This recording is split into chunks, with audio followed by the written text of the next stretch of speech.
1100 AM and 100.9 FM. Now back to Cofield and Company, live from the front yard inside Ellis Island on ESPN Las Vegas and ESPN Reno. I don't mean to be condescending at all, but that was a solid effort for what right now is an outmanned team in Wolfpack land. UNLV wins the Cannon game 38-14. Barry Odom did address in the press conference, and I asked him again after the game in my interview with him about he commented on some Reno folks, and one of them was the left tackle for the Wolfpack, saying that we in the North, we care more about that Cannon than they do in the South. Our team cares more. Who said that? Woods, their left tackle. Yeah, I don't agree with that. Who, by the way, grew up in San Diego, which, I just put it out last week. I was like, San Diego, dude, okay. Now, Adam Hill, who's on this show all the time, believes that is consistently the case. I don't know from coaching staff to coaching staff, kid to kid. Both schools are now made up of lots of transfers, and I don't mean the student body, but the teams. But that kind of stuff, he does it subtly. It's kind of also, I guess, he doesn't feed the beast by being rambunctious and bombastic about it. When Odom, the things he gets worked up about, he lets slip out a little bit.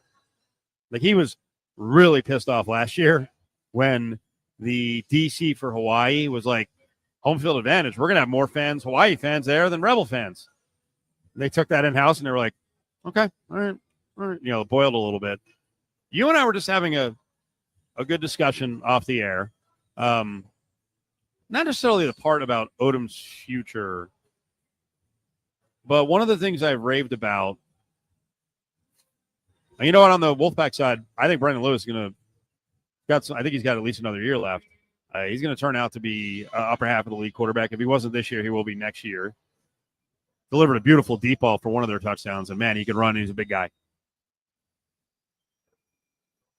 I think the fact that they got Maava to a good level last year. I thought Maava, he's got to get better with the interceptions. Obviously, it hurt him in the Notre Dame game, but he's more than capable to play at least high-level group of 5, if not somewhere in group of 4, and he probably will land somewhere else after he leaves USC, because I don't think they're going to have him as a starter. But I think what they discovered this year with Sluka to start and then Haj Malik, I think that is, one, a big feather in their cap and Brennan Marion's cap about recruiting quarterbacks. Now, you were saying you thought last year that people figured his offense out. No, off season, not last year. I don't think anybody, until at the end of the season? At the championship and then the bowl game. But what I mean is that it took a minute for UNLV for us to see. Let's look at it. They scored 27 at Houston. They put up 72 on Utah Tech. They put up 23 on Kansas. They put up 59 on Fresno State. They lost 44-41 to Syracuse. What was the point where they had to figure it out and turn the corner? The passing game. The go wasn't that based around a lot. You just talked about Jay Maava. Yeah. Okay. So they're 117th in the passing offense. Right. They played. Well, Houston and Kansas have actually turned their seasons around, but they played mediocre Utah Tech and Fresno State teams. They got in the shootout with Syracuse, but it's been behind the rushing game. So I don't know how much it was about the passing game when you have a guy like Ricky White. Well, we were all wondering when we were going to see it, and then eventually came to. We saw it almost immediately with Haj Malik Williams. We didn't see it with Sluka because Sluka wasn't comfortable yet. I don't know if he can throw near the level of Haj Malik Williams. Right. I think the passing game was there all year, but they also rushed for. They're number 1 in the West in rushing it. They finished at 224 a game. They rushed for 351 against Nevada. I think the Go-Go is a run-based offense, and they put me off on this all year last year. My thought from the very beginning in hearing about the Go-Go is that it is designed for an RPO strong quarterback, a running quarterback who can also throw deep. And maybe Sluka would have got there. I don't know, but Haj Malik Williams can do it. He's a a great runner. Got 768 yards right now. We're going to talk to Haj Malik. I did an interview with him earlier, but yeah. So I'll leave it at that. I think this is an offense built for. I don't think it's built for a guy who's 6'5", 240, or in Maiava's case, 6'4", 230. I think it's built for the smaller, shifty guy. And I think they kind of recruited to that. We'll see what happens with Ochoa, who they got out of El Paso. Their previous quarterback recruit, if you remember, was a guy named Carson Gordon, who in high school was 6'1", 171, but he's a dual threat guy. I think it's built for the dual threat guy. Haj Malik Williams is ranked 25th in the nation. We were talking earlier in terms of his numbers, and you mentioned that, right, about since week 3, 64.1%, 1,700 touchdowns on the ground. He is ranked 25th in the nation in terms of points responsible for per game, 14.2, which isn't too shabby. I mean, some of the names, top 25 in the nation is not bad. When you're talking about, 130 some, let's see how many entries are in this official database of NC2A. I'm looking at 208 quarterbacks. Not too shabby.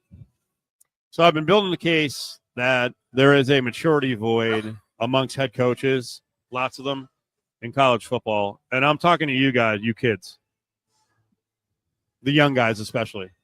Now, I think there's older coaches, and what I'm referencing, this is my line, the Willie and Cofield line, right? There's a bunch of young guys embarrassing themselves with their behavior about the CFP. It's one thing to make a case and lobby for your program and your conference, but it's another when you start denigrating other conferences. And in the case of, Joey McGuire, who is 8 years removed from coaching high school football, he's at Texas Tech. And I anticipated this happening. Oh, our schedule, our conference. And the easiest answer a couple of years ago, they're going to bicker at, number 12, 13, 14, and 15. Almost every school that is competing for a spot at 12, 13, 14, 15 to get in, you lost twice, you lost 3 times. Here's my response to every one of your excuses or strength of schedule. Don't lose. Don't lose. Don't lose. Don't lose. Don't lose. Win. Win. Get it done. There's a quote floating around, and I think anyone can apply this to almost anything they want. Right? And I'll have to look this quote up. My guess is it's from 1760, which is always a great thing when people are like, "This is a great quote for these times." Really, it's from 300 years ago, back in the day. The quote is, "The great escape of our times is escape from personal responsibility for the consequences of one's own behavior." To me, every person who's on the outside looking in, or right on the edge of the college football playoff, why are you on the edge? Because of your behavior. These are the consequences. Why aren't you taking personal responsibility? So that guy, Joey McGuire, I mentioned, Willie, he's at Texas Tech, and he's sort of railing against Group of 5, taking the bye spot from the Big 12. Bruh, then win more games. Don't lose. And by the way, I was thinking about this guy because he was going on and on. I was thinking about this guy. Like, remember that Texas high school football team that Bishop Gorman played a while back? They go down there, they kick their ass, and then we see some letter from the Texas State High School Football Association. Oh, the game was unfair because, Bishop Gorman recruits. Like, Texas football is wimping out and saying, at the time the term was, it's like apples and oranges comparing the high school football level they're playing at. Now, that came from some dude in San Antonio, a high school football coach who was the head of the Coaches Association. But guess who the coach of Cedar Hill was? Joey McGuire, who's now pissing and moaning over stuff that he couldn't get done and trying to rip the SEC, trying to rip the Mountain West Conference. Pretty consistent with his behavior, huh? The leader of a program, the example for kids. And what do you do, kids, when you come up short?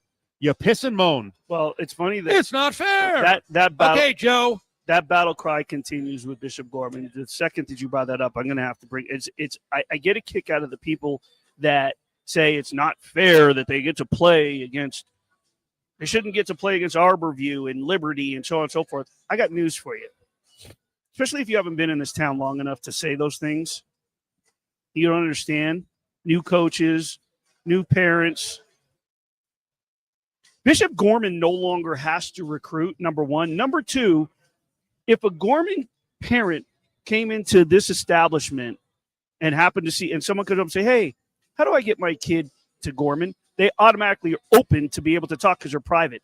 I know more public school coaches in basketball and football that have done illegal recruiting in my time covering high school sports than Gorman.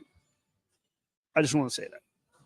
Because I've been hearing that since they won state last week against Arborview. Get over it. Some other college coaches trying to wind their way into the college football playoff. Lane Kiffin with stuff to say. Lane, don't lose last week. Then you have a great case. Don't lose games you're not supposed to lose. Brett Bielema, another guy who's he's right around our age. I think he's like 2 months older than me, but 54 going on 12. You ever see the way Sark behaves sometimes? Childlike. Kenny Dillingham last week, not the Arizona game, but the week before, where he's screaming and yelling at an official. I just again, I'm not here. Like, I don't set the greatest example, but I'm also not paid $8 million to lead a group of 105 kids. I don't love getting on the pulpit, but I just see it over and over and over again with college coaches where it's like, just be a leader, not even be a man. Be a leader. Return to masculinity. Be someone to admire. Don't come up with excuses. There's so much wimpiness. New mantra of Cofield and Company. Return to masculinity. It's not my Cofield playoff rankings coming up.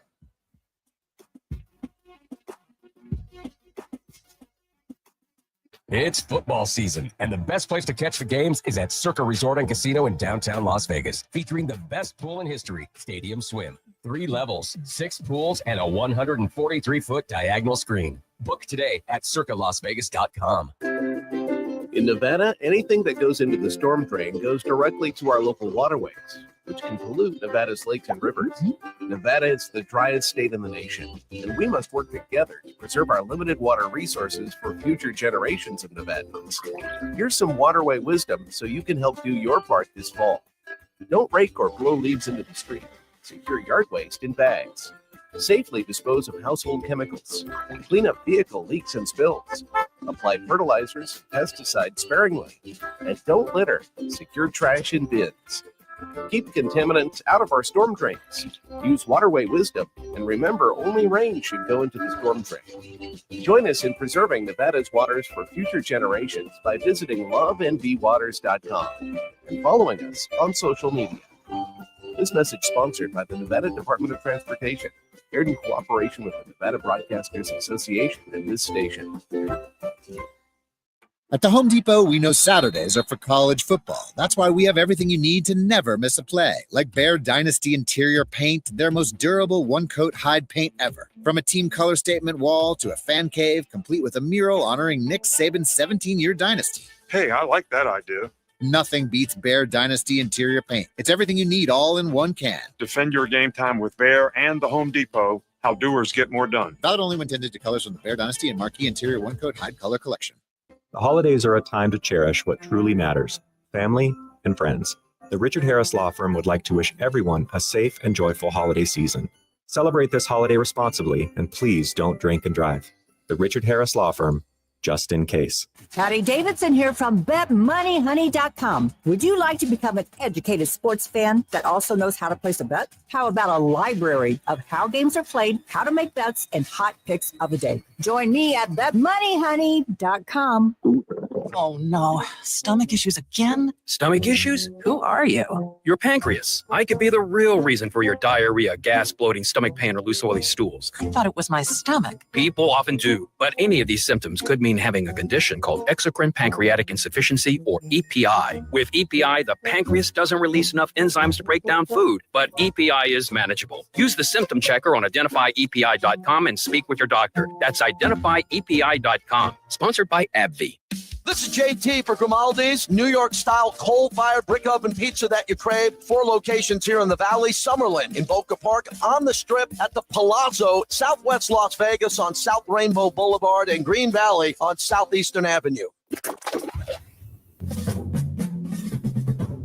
Now back to Cofield and Company, live from the front yard inside Ellis Island on ESPN Las Vegas and ESPN Reno. I'm really twisted up about this stuff, about personal accountability today. I was telling Willie during the break, watching Aaron Rodgers turn to the sideline on like every incomplete pass and look to the bench like they did something wrong. Bro, you're the one throwing it accurately. By the way, another one I just got on social media here from one of the Boise reporters, a quote from Spencer Danielson. I know for sure that 13 of our players are getting illegally recruited to get in the portal and get paid and this and that. By the way, who's asking him about the portal now? Is this an assumption the Boise media is like, playoff spot coming up. Let's talk about other stuff. Any UNLV questions? Nope. Want to talk about the portal. Just throwing it out there. If you can keep the team together. Just throwing it out there. I wanted to write a feature on that. Okay. Plenty of stuff to write features about with this UNLV team. Fellas, ladies. Yeah, Spencer Danielson's full comments on tampering. He clarified that he's assuming it's happening. Okay. Foot and mouth disease. What do you think right now about what's going to happen tomorrow? It's a weird way to set it up. What's going to happen tomorrow? What could be the thing that outrages the most people with the college football playoff rankings? Because there's going to be some teams dropping. Like Miami was squarely in. If Miami is still in it, I think there might be a few people that'll be upset. I have Miami in it. Well, I have Miami at 11. I'm just saying, I'm looking at it. Relax. You say the right way. Damn it. Yes, I should have said it better. Sir. I should have said it better. There's no excuses. How dare you limp into a comment? Let's go.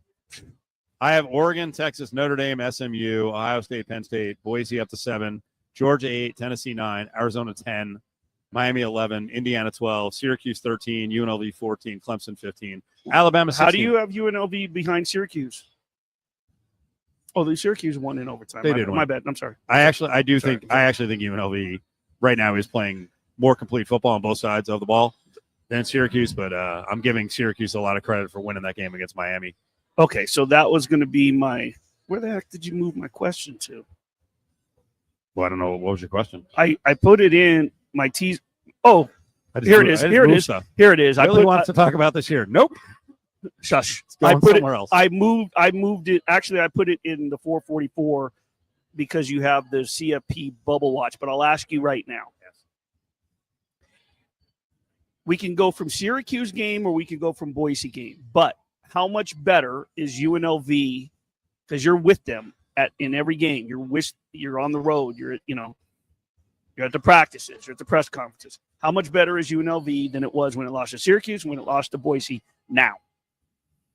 Well, I think they're better on defense because one injury has been hemmed up, and that was Marcel McDuffie, one of their starting linebackers, which hurt them in the middle of the field with speed and covering tight ends. So he's back. And the other one is sometimes you stumble upon stuff, and their D-line got beat up, and they have some shortages. So they're like, all right, well, let's go with the prototype guy.